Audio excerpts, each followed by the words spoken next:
In this video, we will demonstrate how to replace the meter cable. This is the front of the control valve, and we're going to spin it to show the outlet side of the valve. The first step is to detach the meter cable tip by pushing up from underneath the valve body, and then lift and slide the meter cable tip up and out of the port.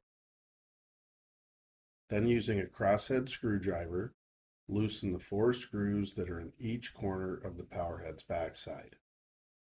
The front cover will then easily tilt forward and away from the power head housing assembly.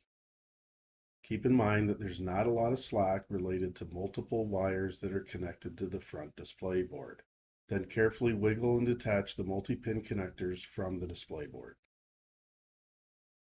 The first being the white drive motor connector, followed by the micro switch connection, followed by the meter cable connection, and finally the red power connector.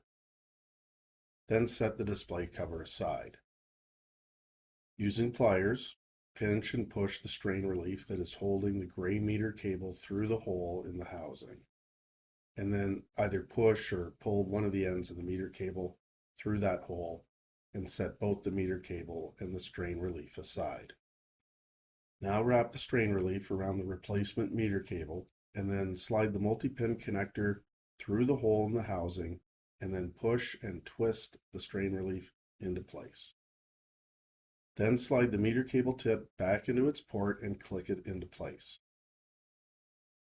Next, connect the multi-pin connectors to the replacement display board while keeping in mind that the connectors are color-coded and keyed to fit in only one orientation. Then reposition the front cover back into place, and while holding the front cover in position, use the crosshead screwdriver to tighten the 4 screws back into place. You have now successfully replaced the meter cable. Visit us at www.canaturewg.com.